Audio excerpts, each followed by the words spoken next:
Ayon dun sa bagong batas na nag-reform ng National Bureau of Investigation, tingnan niyo sa Section 6, nakalagay po doon that the NBI director must be a lawyer with at least 15 years of experience. di ba? So, Hindi kung pwede. tatandaan ninyo yung press conference ni Sec. John Vic convinced the president to remove him. Maliwanag lang po siguro ang pagkakasabi ni Secretary John Vic Rimulya kahapon at mayroon mga issues na hindi na pagkasunduan at we just have to respect the wisdom of the president on this matter. Sorry, just one quick follow-up po.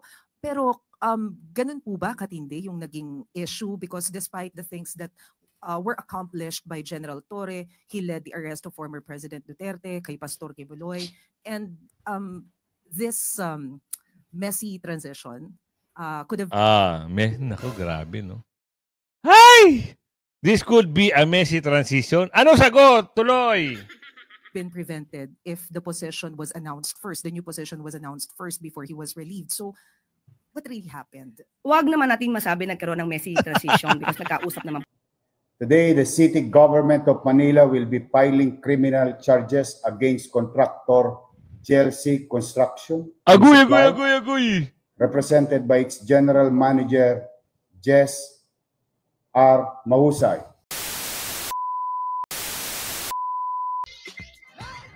Yes. Magandang hapon muli sa ating mga kasama. Nandito na naman si Kuya Gus nagbabalik. At syempre, kung hindi ka pa nakasubscribe sa ating channel, pa-subscribe na lang po at hit mo na rin yung bell para updated ka sa ating mga video. Wala pa rin katigil-tigil itong balita patungkol dito kay Hyer. Oo.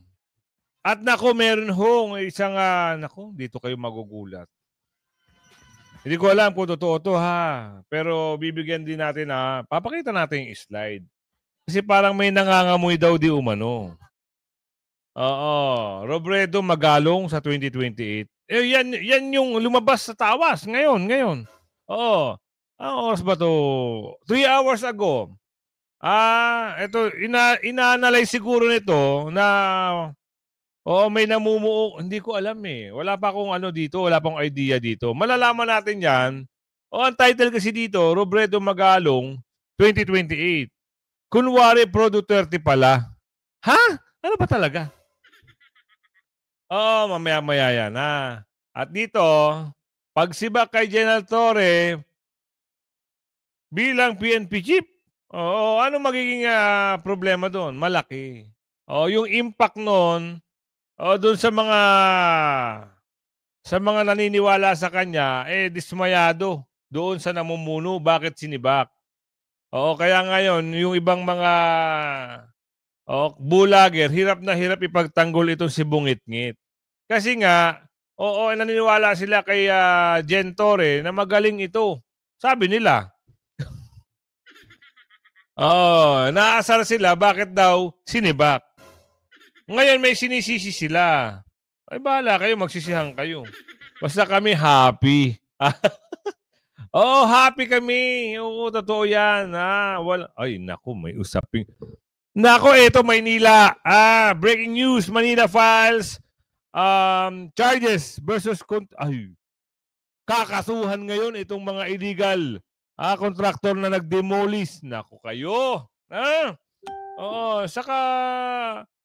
yung congressman din Yorme, kasuhan mo na rin yan.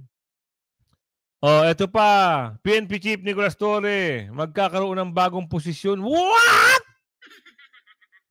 Ganun ba kabilis yun? Ano ba talaga? Sisibakin nyo tapos bibigyan nyo ng posisyon? Anong posisyon? Sige nga. Baka prosesyon. Flores de pero nakalike ka na ba? Like nyo muna yung video natin. Share mo na rin at kung bago ka pala, mag-subscribe ka na at i-bell all nyo para meron kayong notification na tatanggap. Puro Torre pa rin eh. Hanggang kailan kaya eto bibigyan ko lang kayo ng isang kung sakali na ito ay isang laro lang at ito ay maging paraan para ma-divert ang usapin sa flood control, huwag niyong tatangkilikin. Panoorin nyo pero huwag kayong masyadong nakapokus.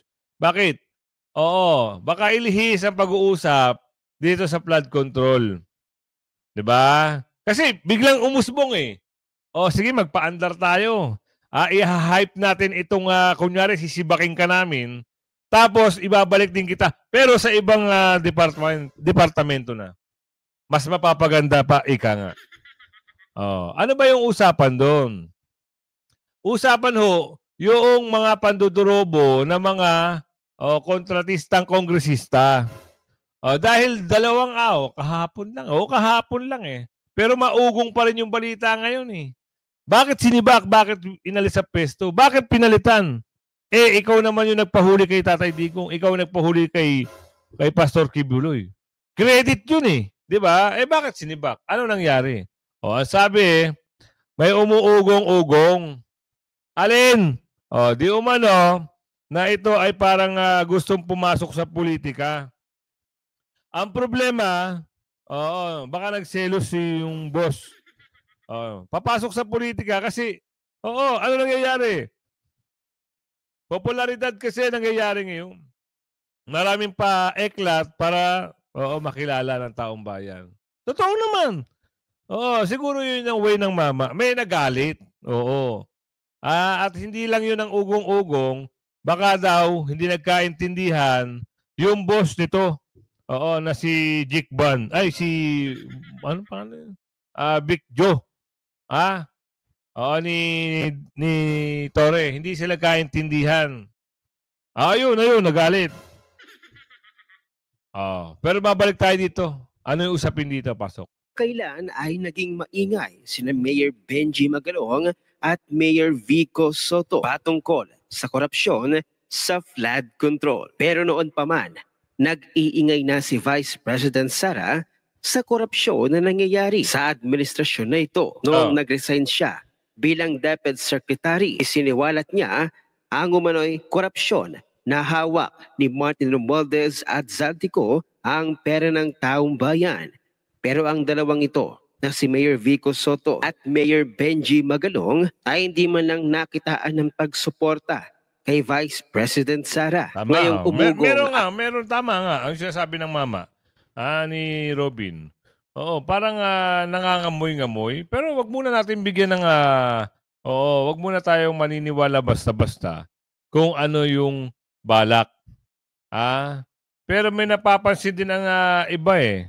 Bakit ngayon, sa panahon na parang kayo ang nakakaalam, no kailangan ni Bibi Sara ng suporta, bakit? Oo nga naman. Pero sabi ko nga sa inyo, wag natin pangunahan. Ito'y nababalita lang. Si Robin, si Robin na nagkakwento nito. Pasok. ang flood control corruption. Abay bakit mga congressman at contractor lamang ang sinisita ng dalawang ito? Lalong nagbigay ng haka-haka sa mga netizens, lalong-lalo na sa mga DDS. Naku, ito. Ano ito? Ano ito? Naku, baka ginagamit. Wag naman sana Wag niyong gagamitin ng mga Duterte. Kung meron kayong plano. Ito ay litrato lang naman ito. Wag niyong bibigyan ng kahulugan. Ang tanong lang naman, kung gusto niyo tumakbo, wag kayong gagamit ng mga magagandang pangalan para masabing totoo yung mga sinasabi niyo. Ito ay tanong lang din ng aming kababayan. Ano ba ang plano niyo? Eto picture lang naman. Nagtatanong lang yung aming kababayan. Ano ang plano? Meron bang plano? Baka matagal na itong picture na ito. Ito naman si Robin, Robin! Ano naman yung mga nilalabas mo na yan? Totoo kaya ito? Tuloy. Pagkita ni Mayor Benji Magalong kay Leni Robredo at Bam Aquino. Is Kailan yan? this for a good governance o posibleng tandem para sa 2028? Nagtatanong lang siya. Pero hindi natin alam kung kailan itong nakuhanan yung litrato na ito. Wala namang masama. Sa mga picture-picture. Saka maaga pa. 2026 2025 pa lang. Matagal pa. So, itong mga balita na ito, wag na muna natin bibigyan ng kulay, Pakiusap lang. Habang nandyan pa sila at nagiging boses dito sa flood control anomaly, na tinatayuan ni Mayor Magalong, wag nyo munang bigyan kung ano man yung nakikita niyong kulay. Kung may nakita kayong litrato, litrato lang yan. Pero pag nagsalita sila, siyempre matatalino naman ang mga Pilipino, hindi naman sila ob-ob eh. Pag ito ba nagsalita, sasabihin niya na ako ay kakandidato at papartido ako dito, boboto niyo ba? Ako hindi. Hindi ko boboto yan. Ba't ko boboto? Diba? Kaya ito lang. At least meron na tayong idea ngayon pa lang na meron mga gantong kwento. May gantong pangyayari. May gantong mga litrato. So, ang kulay dito, wala pa. Hintayin natin mahinog. Pag sila nagsalita na, okay, sige, makipag-tandem ako dito kay Ate Lenny. Tandem kami. Ay, saka kayo mag-isip. Pero pag mga gantong wala pa, ay, wag muna. Oo. Dito tayo. Breaking news. Naku, mamaya na itong breaking news. Maganda to kasi. Eto na lang. Pagsiba kay Torre. Oo. Pwede maging, ano ba yun? NBI director? Hindi pa pwede. Hindi to abogado eh.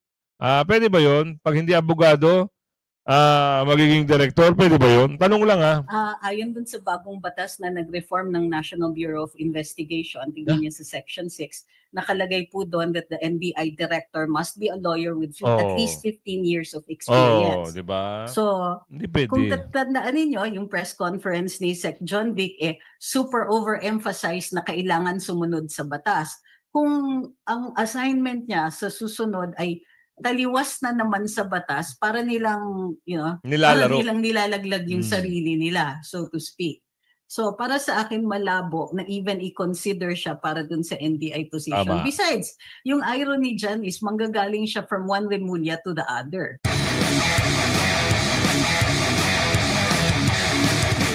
In-expect mo ba, ma'am, o may nagbulong na sa'yo days before na machuchugi sa pwesto si dating PNP chief Nicolas Torre III?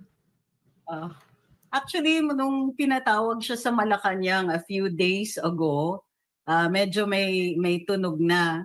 Naggulat lang ako kasi nag-command conference pa siya nung Friday. So, ang pagkakaalam ko, even before that, nasabihan na siya ng Malacanang of the possibility. Siguro hindi pa kumbaga hindi pa kumpirmado as of that time. Pero nung Friday, nag-command conference, medyo napaisip ako. Eto na nga, nabulaga tayo. Yon. So, medyo surprise pa rin kahit paano. Opo, ma'am, sa messaging, dito tayo sa messaging, ma'am, kasi nasa business tayo ng communications. Ano ba ang mensahe na hinahatid nito sa pambansang pulisya? Itong pagkakasibak sa pwesto kay General Torre. Alam po natin na marami po ang na-high blood dahil sa ginawa. Una kay Pastor, lalo na kay former President Duterte. Correct. So, medyo mixed ang messaging. Nung nag-press conference kasi si DILG Secretary John Vic Remulla, medyo pinagdidiinan niya na kailangan daw sa mag-comply yung power structure doon sa batas. Ang sinasabi niya, labag daw sa batas yung pag-rumble o yung pag-reassign ni General Torre dun sa top tier o dun sa high command ng PNP dahil taliwas ito doon sa power ng NAPOLCOM. Sila dapat ay ang dinadaanan muna ng mga ganyang klaseng reassignments with the consent or with the appointment also of the president. So, ang tingin ko, they're trying very, very hard na yun po muna ang naratiba na sila ay kaya natanggal or kaya na-relieve si General Torre ay hindi siya sumunod doon sa batas. Lalong-lalo na doon sa batas na nagtatalaga ng power sa NAPOLCOM. Kung maniniwala tayo doon sa mga chismis, kumbaga, doon sa mga sinasabi na very dismissive daw si former Chief PNP Torre doon sa mga tao sa mga officials ng NAPOLCOM, then kumbaga this is medyo nagpabaya siya, medyo naging reckless at saka arrogant siya. Kung totoo yun. Kung totoo Opo ma'am, lalo pat alam mo naman ma'am, ang PNP, conforme sa sino ang namumuno, sumusunod lang naman yan sila. Yes sir, yes ma'am lang naman yan sila lagi. Pero ito kaya may epekto ma'am sa moral ng mga pulis, lalo pat naalala po ninyo, Maraming nasibak sa pwesto dito sa Metro Manila lang hindi nila matupad yung 3-minute bail, 5-minute response na ginawa ni General Torre nung siya ay hepe ng QCPD. At nang subukan niyang ipatupad all over Metro Manila, abay marami pong hindi nakakota. Ma'am. Correct. Well, maaapektuhan ng moral talaga in the positive sense. Dinig ko maraming nagpapainom ngayong gabi. Uy! Kung totoo yan. Yun lang, may pasok sa mga ganyang bagay. Dahil meron siyang sinibak doon sa, ewan ko, totoo di umano. Nasibak sa pwesto dahil doon nga sa moral na nangyari doon sa 5 minutes. Ang hirap nga naman yun. Yung 5 minutes na yun. Malay mo kung traffic, hindi nakapunta yung Lespo, di sibak sa pwesto. Ngayon, tuwan-tuwa siguro yung mga naapektuhan nun. Sinibak din si Hayer. Wala magagawa. Bawi-bawi lang yan eto naman. Sino naman to? Mukhang meron naman tayong pagpepestahan meron naman kayo pagpepestahan. Ano yan? Meron naman daw assignment. X na. Ex-BNP. Torre. Magkakaroon ng bagong posisyon? Ano kayang posisyon nito? Saan ba pwedeng ilagay ito? Hindi naman to pwede sa NBI kasi kasasabi lang ni Atty. Trixie dapat abogado at nagserbisyo ng 15 taon bago ka maging direktor ng NBI. Ano pa? Saan ba pwede ito? Department of Defense. Department of Defense. Hindi rin pwede. Ano pa? Saan kaya? Wala na tayong maisip. Ano kayo? Bigyan nyo ng isang komentong malala. Malala. Saan pwede? Itong si General Hayer. Alam ko na. Dahil nag-champion ito, mag-boxing na lang. Pwede sa boxing sa quadra rounda. Quadra. Pwede siya doon mag-boxing na lang, laging champion. Aso nga lang walang kalaban. Ito na naman. Muntik ng alam niyo bakit? Dapat hindi niyo muna chinichismis yan wala pang nakakaalam niyan. Ngayon, merong malalaman tuloy ng tao na paandar na naman ito. Kasi bakit sinibak na tapos magkakaroon pa ng posisyon? Parang nung nabanggit ni Bungit-Ngit nung nakaraan, di ba? Sabi ni Bungit-Ngit, pinagre-resign. Mas resignation. Ano nangyari?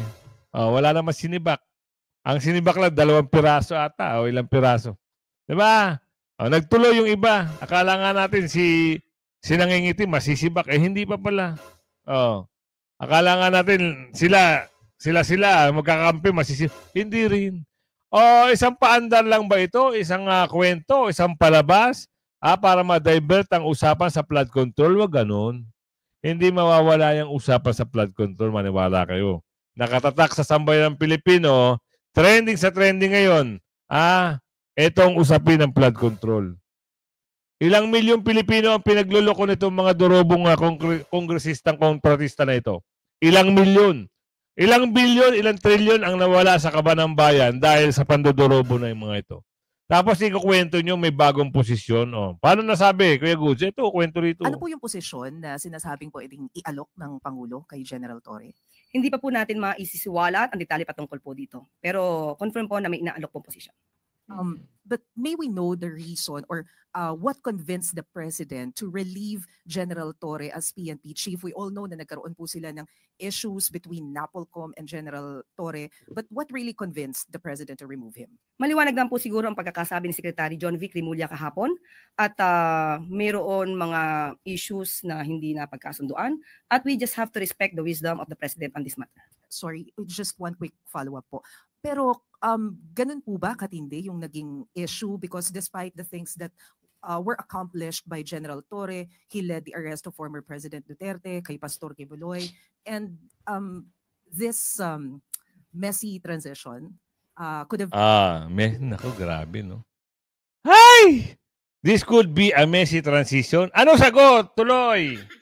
Been prevented if the position was announced first, the new position was announced first before he was relieved. So what really happened? Huwag naman natin masabi nagkaroon ng messy transition because nagkausap naman po sila at alam po natin na naiintindihan ni General Torre kung ano yung naganap at nirerespeto rin po niya kung ano po yung naging desisyon ng Pangulo.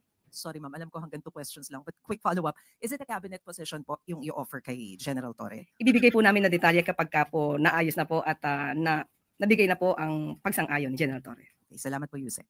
Thank you. Luisa Cabato, Inquirer.net. Mantakin yung mga kasama.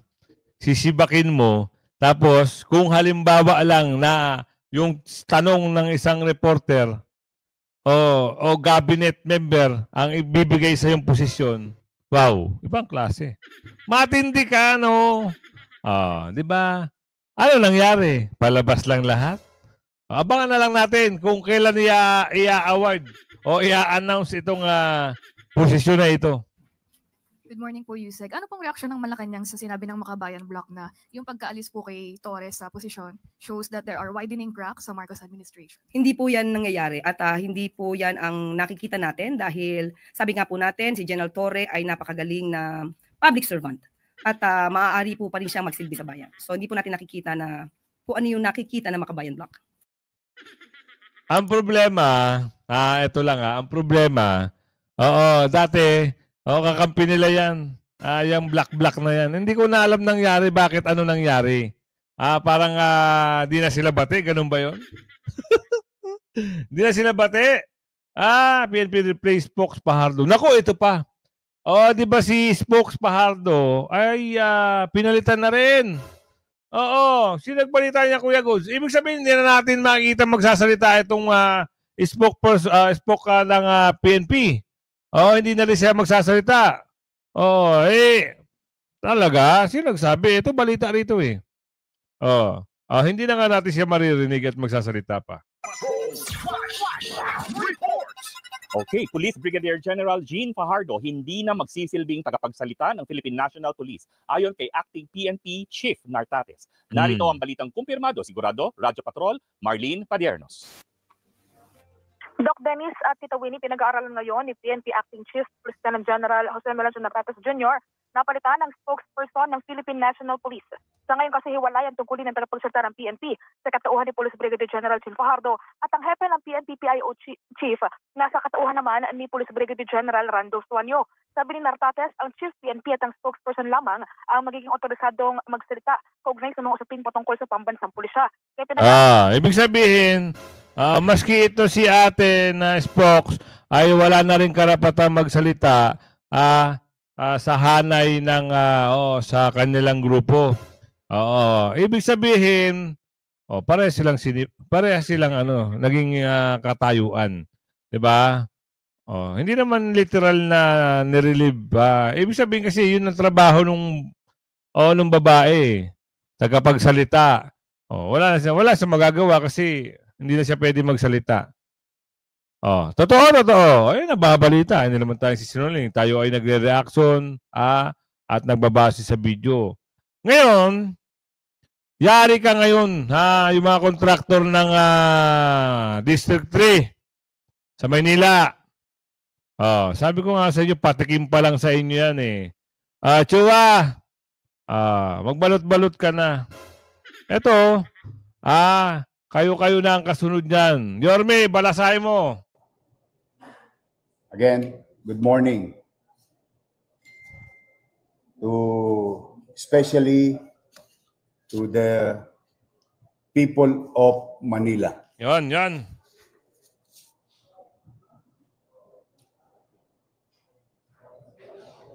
Today, we are stating on things that we need to do. Yan. To protect the interests of the people of Manila and its property under the supervision, authority, and management by yours truly.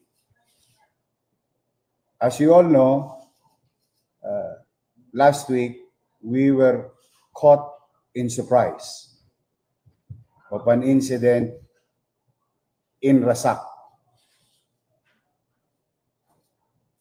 Santa Cruz, Manila. With that, through the weekend and holidays, your city government officials have conducted thorough investigation. Yan. And we have made a decision to pursue legal means against a corporation Yan na, yan na. doing business in the city of Manila Nako kayo. and abusing their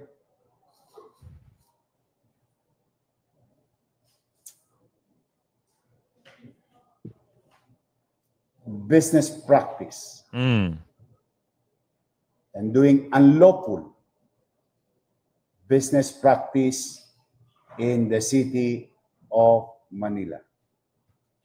Now, today the city government of Manila will be filing criminal charges against contractor Chelsea Construction, Agoy. represented by its general manager, Jess R. Mahusay, for illegal construction of the Centro Comunidad de Santa Cruz project within the Rizal Avenue Sports Athletic Complex, or commonly known as RASAC.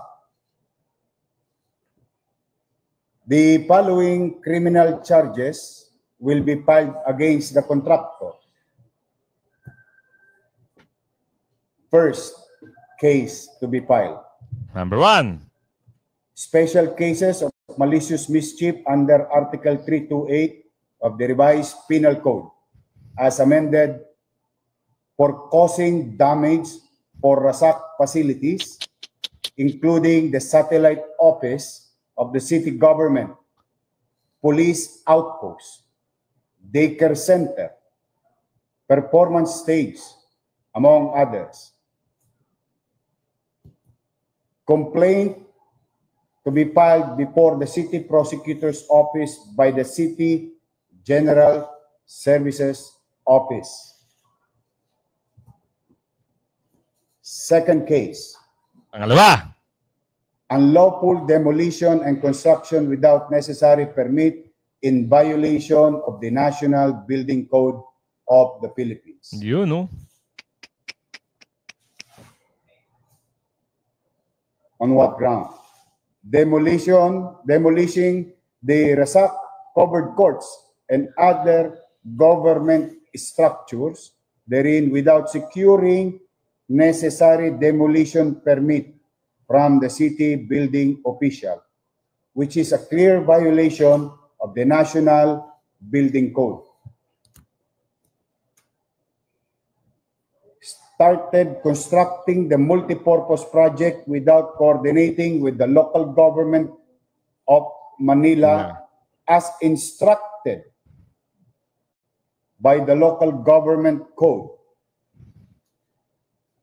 And if I may share some particular section of the local government code violated, Section 26 and Section 27 of the local government code, RA 7160. And for failing to secure building permit from the city building official, which is again a clear violation of the National Building Code. Ito na. Dito na siguro magkakaturuan dito. Bakit kasi binanatan nyo ng binanatan? Dinimolish nyo na walang permit. Sino ang nagutos sa inyo? Akala nyo walang gobyerno ang Maynila? Andyan si Yorme, oh. Ngayon, sino sisihin nyo? Sisihin nyo ngayon yung boss nyo. Sumunod kayo eh. Akala nyo, sino ba alkalde ng Maynila? Yung boss nyo ba o si Yorme? Ngayon, pag pinag-penalty kayo, pinag-fine kayo sa mga damages na yan, sigurado, yung kontrata nyo kay magdadagdag pa kayo. Problema yan. Oh, ngayon, mapagtatanggol ba kayo ni Hindi kayo may pagtatanggol. Oh, isusunod na yan ni Yorme. Oh, inuna lang kayo kasi siyempre, kayo yung front.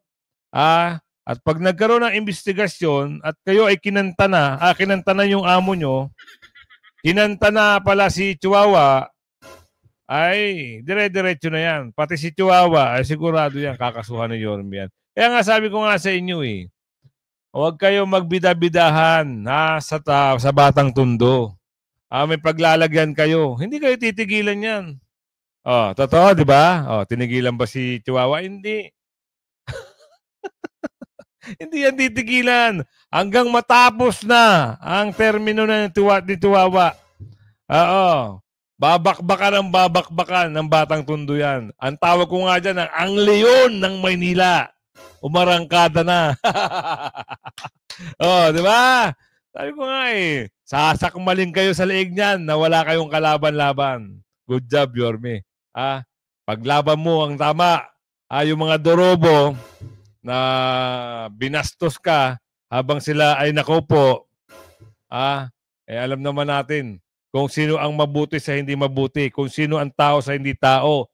Ngayon, ang multo nila, yun ang bangungot, yun ang babangungot sa kanila. O yan, kung umabot ka sa video na ito, hanggang sa muli, like and share. Bye-bye!